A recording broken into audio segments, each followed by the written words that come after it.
Hello all the viewers. क्या आप भी उन पेरेंट्स में से हैं जिन्होंने अपने बच्चे को एक स्टैंडर्ड लेवल सीबीएसई स्कूल में सिर्फ इसीलिए कराया था कि हमारे बच्चे का ओवरऑल डेवलपमेंट हो, हमारे बच्चे की कम्युनिकेशन स्किल सुधर जाए, उसका पर्सनालिटी डेवलपमेंट हो और उसे एक्स्ट्रा को करिकुलर एक्टिविटीज़ करने का मौका मिले, जो कि एक आम तौर पर एमपी बोर्ड स्कूल में मौका नहीं मिल पाता है। और क्या आप लोग भी एक मोटी फीस देने के लिए सिर्फ इसी वजह से तैयार हो गए थे कि हमारे बच्चे का जो ओवरऑल डेवलपमेंट है वो होना ज़रूरी है? हम थोड़ा अपना खर्च कम करके हमारे बच्चे को एक अच्छी एजुकेशन, ओवरऑल उसका डेवलपमेंट करवाना चाहते हैं। और क्या आपने देखा कि जो ये सेशन गया है इसमें कोरोना की वजह से, कोविड-19 की वजह से हमारे बच्चे को ये एक्स्ट्रा को करिकुलर एक्टिविटीज़, कम्युनिकेशन स्किल्स सुधारने का मौका, पर्सनालिटी डेवलपमेंट जो है करने का मौका नहीं मिल पाया और सिर्फ एजुकेशन के नाम पर, एकेडमिक्स के नाम पर आपके बच्चे को ऑनलाइन एजुकेशन मिला। और ऑनलाइन एजुकेशन भी कैसा मिला आप सब बहुत अच्छी तरह से जानते हैं। तो ये वीडियो आप लोगों के बहुत ही ज़्यादा काम का है, क्योंकि इस वीडियो के एंड तक आप एक सही डिसीज़न मेक करने वाले बन जाएंगे, एक स्मार्ट डिसीज़न लेने वाले बन जाएंगे कि क्या आप लोगों को इस पेंडेमिक के दौरान अपना पैसा बचाकर हमारे बच्चे को किसी एक एमपी बोर्ड स्कूल में या किसी एक ऐसे स्कूल में जिसकी फ़ीस बहुत ज़्यादा अफोर्डेबल है, हमारा पैसा बचाकर और हमारे बच्चे के फ्यूचर पर भी कोई आँच ना आने पाए, हमारे बच्चे का फ्यूचर भी सिक्योर रहे, उसकी जो एजुकेशन है, उसकी जो पढ़ाई है, उस पर भी फ़र्क ना पड़े, क्या हमें ऐसे स्कूल में करा देना चाहिए या नहीं करा देना चाहिए? देखिए, एक मेरी वीडियो है जिसमें मैंने बताया है, सीबीएसई को एमपी बोर्ड स्कूल से कंपेयर किया है। नो डाउट मैं भी इस बात को मानता हूँ कि सीबीएसई स्कूल्स इन सब चीज़ों में आगे निकल जाता है, जैसे इंफ्रास्ट्रक्चर हुआ, जैसे बच्चे का ओवरऑल डेवलपमेंट हुआ, उसका पर्सनालिटी डेवलपमेंट हुआ, उसका जो है क्या कहते हैं कम्युनिकेशन स्किल का सुधरना हुआ, एक्स्ट्रा को करिकुलर एक्टिविटीज़ जो सीबीएसई स्कूल्स में बच्चों को मिलती है वो एमपी बोर्ड स्कूल में नॉर्मली नहीं मिल पाती है। मैं भी इस बात से बिल्कुल एग्री करता हूँ। लेकिन क्या आप लोगों ने देखा कि कोरोना काल के चलते जो है स्कूल्स में तो बुलाया नहीं गया और बुला भी नहीं सकते थे, सिर्फ और सिर्फ एकेडमिक एजुकेशन के नाम पर आपके बच्चे को जो है ऑनलाइन एजुकेशन दिया गया। और वो ऑनलाइन एजुकेशन भी कैसा था कि 100 बच्चे एक एक बैचेस में या 50-50 बच्चे एक एक बैच के अंदर जो है पढ़ रहे हैं, तो कहाँ से पर्सनल जो है इंटरेक्शन मिल पाएगा और कहाँ से जो है बच्चे के डाउट्स क्लियर हो पाएंगे? और फीस कम करने के नाम पर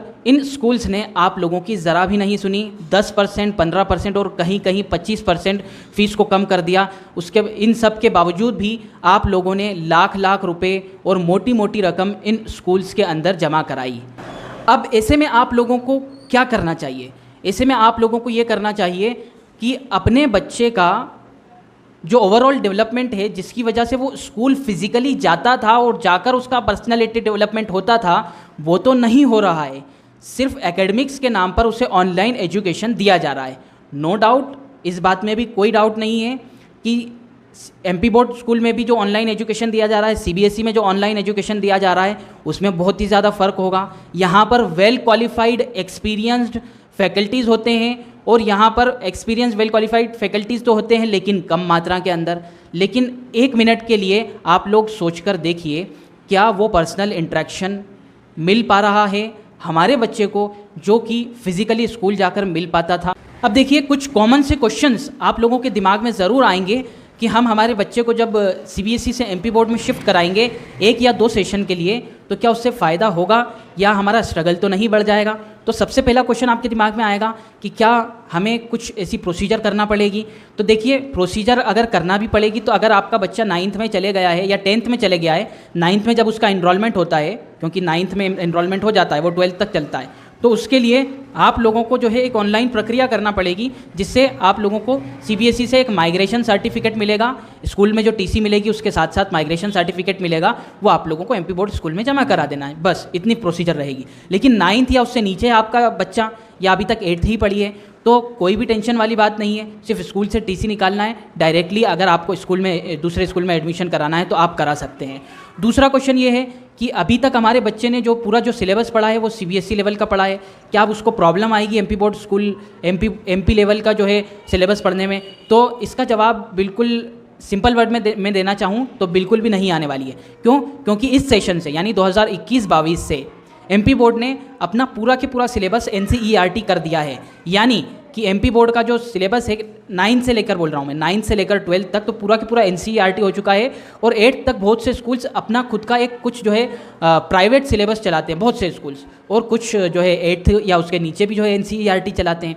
तो सिलेबस में भी आप लोगों को कोई भी प्रॉब्लम नहीं आने वाली। हर सब्जेक्ट, चाहे वो कोई भी लैंग्वेज सब्जेक्ट हो, चाहे कोई भी आप लोगों का जो है वो टेक्निकल सब्जेक्ट हो, फिजिक्स हो, केमिस्ट्री हो, मैथमेटिक्स हो, सोशल साइंस हो, सबके सब एनसीईआरटी पढ़ने का आप लोगों को मौका मिलेगा। एक प्रॉब्लम ये भी आ सकती है कि सीबीएसई के जो मटेरियल है या वीडियो लेक्चर्स है वो आसानी के साथ में आपको ऑनलाइन मिल जाते हैं, आसानी से ऑनलाइन मिल जाते हैं, एमपी बोर्ड के कहाँ मिलेंगे? तो उसका जवाब यही है कि एमपी बोर्ड और सीबीएसई का सिलेबस सेम हो चुका है। अगर ऑनलाइन आप सीबीएसई लेवल की तैयारी भी कर रहे हैं तो एमपी बोर्ड की तैयारी तो खुद ब खुद होती चली जाएगी। उसके अलावा कुछ हिडन चैलेंज के बारे में मैं आप लोगों को बता देता हूँ। जैसे कि क्लास 10th में अगर आपका बच्चा है तो 10th तक जो है आपके बच्चे को एमपी बोर्ड में जो है 6 सब्जेक्ट पढ़ने के लिए मिलते हैं, जिसमें से 3 लैंग्वेज सब्जेक्ट होते हैं। इंग्लिश कंपलसरी होता है, हिंदी कंपलसरी होता है, और 3rd सब्जेक्ट में उर्दू या संस्कृत चूज़ कर सकता है बच्चा। एक चैलेंज ये आ सकता है कि 11th-12th में सीबीएसई में क्या होता है कि 5th जो सब्जेक्ट होता है उसमें चूज़ करने का मौका मिलता है बच्चे को कि आप वो तो या तो वो हिंदी चूज़ कर ले, या फिजिकल एजुकेशन चूज़ कर ले, या कोई भी जो है 5वां सब्जेक्ट कंप्यूटर साइंस चूज़ कर ले। ये सब चूज़ करने का उसको मौका मिलता है। लेकिन एमपी बोर्ड में 5th सब्जेक्ट में सिर्फ और सिर्फ लैंग्वेज में से बच्चा चूज़ कर सकता है, हिंदी या उर्दू। ठीक है, 4 सब्जेक्ट तो रहेंगे इंग्लिश, और जो 3 सब्जेक्ट मेन होंगे बच्चे के, मान लो फिजिक्स, केमिस्ट्री, मैथमेटिक्स या बायोलॉजी जो भी है। जो छठा सब्जेक्ट होगा उसमें हिंदी या उर्दू या संस्कृत, इन तीनों में से चूज़ कर सकता है। तो ऑब्वियसली हिंदी पढ़ना कंपलसरी हो गया एक तरह से यहाँ पर। ओके, तो ये चैलेंजेस आ सकते हैं बस। और एक डाउट ये आ सकता है पेरेंट्स के दिमाग में कि एमपी बोर्ड का जो रिज़ल्ट है, मान लो अगर बच्चा बोर्ड में है, ठीक है, 10th में है, 12th में है, तो एमपी बोर्ड और सीबीएसई बोर्ड का जो रिज़ल्ट है उसके रेप्यूटेशन का क्या होगा? तो देखिए, रेप्यूटेशन दोनों की सेम होती है, दोनों के दोनों बोर्ड्स मान्यता प्राप्त हैं। तो दोनों के बोर्ड में आप कितने भी परसेंटेज बना के जाएं, ठीक है, मान लो अगर आपने सीबीएसई में, आपके बच्चे ने सीबीएसई में 90% स्कोर किया है, एमपी बोर्ड में 90% स्कोर किया है, तो दोनों के परसेंटेज को इक्विवेलेंट ही माना जाएगा। ऐसा नहीं होगा कि ये स्टेट बोर्ड से करके आया है या सीबीएसई से करके आया है, या फिर आगे कहीं भी बच्चे को एडमिशन लेना है तो ये आप लोगों का नहीं, बच्चे का नहीं देखा जाएगा कि कौन से बोर्ड से करके आया है।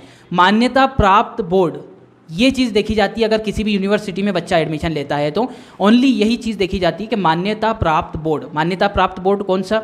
सीबीएसई और जितने भी स्टेट लेवल स्टेट बोर्ड्स होते हैं वो सबके सब मान्यता प्राप्त होते हैं। अधिकतर आईसीएसई बोर्ड या कोई भी बोर्ड हुआ, ये सारे के सारे बोर्ड जो होते हैं इनका रिजल्ट रेप्यूटेशन एग्जैक्टली सेम होता है। इस बात को समझ लीजिए, एग्जैक्टली सेम होता है। तो ये डाउट अपने दिमाग से निकाल दीजिए कि रिजल्ट रेप्यूटेशन में कुछ फ़र्क आएगा या नहीं आएगा। बिल्कुल भी नहीं आने वाला है।